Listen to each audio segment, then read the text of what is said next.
Aspirational living the art of loving without possessing தமிழாக்கம். நம்ம யாரையாவது உண்மையாக லவ் பண்ணுறோம் அப்படி நேசிக்கிறோம் அப்படின்னா பொசஸிங் வச்சுக்கணுமா? பொசிஷன் தேவையில்லை.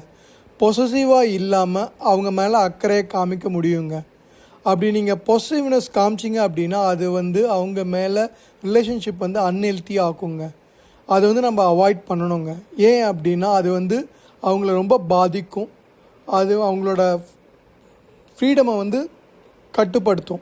ஸோ அதனால் பொறாமை வரும், பயம் வரும். அவங்க எப்போ நம்மளை விட்டு போயிடுவாங்கன்ற ஒரு கன்சர்ன் இருந்துகிட்டே இருக்குங்க.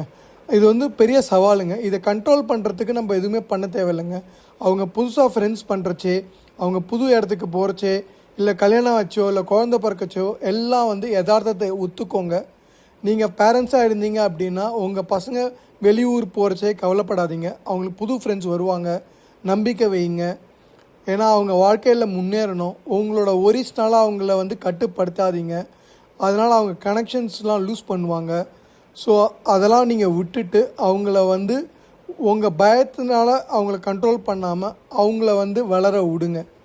இதனால் என்ன ஆகும் அப்படின்னா ஃபஸ்ட்டு அவங்களோட தனி திறமையை அங்கீகரிப்பீங்க.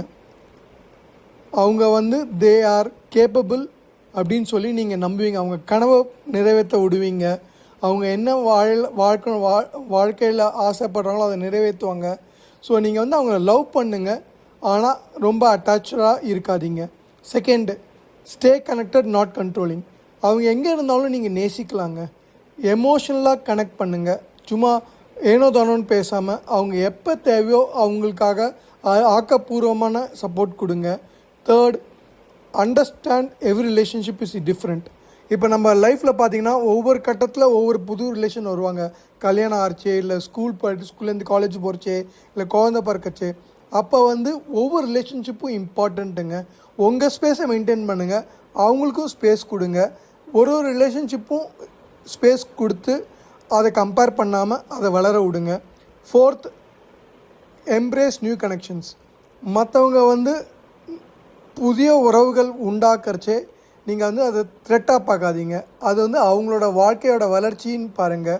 நீங்கள் அவங்கள ஏற்றுக்கோங்க. ஸோ தட் அவங்களோட ரிலேஷன்ஷிப்பும் உங்களுக்கு ஹெல்த்தியாக இருக்கும். நீங்கள் மற்றவங்களுக்கும் ஹெல்ப் பண்ணுவீங்க, உங்களுக்கும் ஹெல்ப் பண்ணுவீங்க. இந்த மாதிரி இருக்கச்சே அதில் ஹெல்த்தி ரிலேஷன்ஷிப் வச்சுக்கோங்க. யாரையும் கட்டுப்படுத்தாதீங்க. அதுக்கு பதில் இன்டர்டிபெண்ட் ரிலேஷன்ஷிப்பாக வச்சுக்கோங்க. ஏன்னா ஒருத்தரை சார்ந்து இருக்கணும். சப்போர்ட் பண்ணி அவங்களையும் வளர விடுங்க, நீங்களும் வளருங்க. இங்கே கோல் லவ்வை கண்ட்ரோல் பண்ணுறது இல்லைங்க. ஆனால் அவங்க மேலே நம்பிக்கை வைங்க. ஜெலஸ் படாதீங்க. ரெஸ்பெக்ட் பண்ணுங்க. அவங்கள பயத்தை விட்டுட்டு அவங்களுக்கு ஃப்ரீடம் கொடுங்க. இப்போ நம்மளுக்கு இந்த மாதிரி நிறைய ஸ்பேஸ் கொடுக்க அவங்க நம்ம மேலே ரொம்ப அட்டாச்சாக இருப்பாங்க. அண்ட் லவ்வும் ஜாஸ்தியாகுங்க. எமோஷ்னலி கனெக்ட் ஆகிருப்பாங்க. ஸோ இதனால் என்ன ஆகும்னா நம்ம ரிலேஷன்ஷிப் ஸ்ட்ராங்காக ஆகும், அர்த்தமுள்ளதாக இருக்கும், அண்ட் சந்தோஷமாகவும் இருப்போங்க. Aspirational living, live with purpose, lead with authenticity, leave a legacy. Srikanth Narasimhan.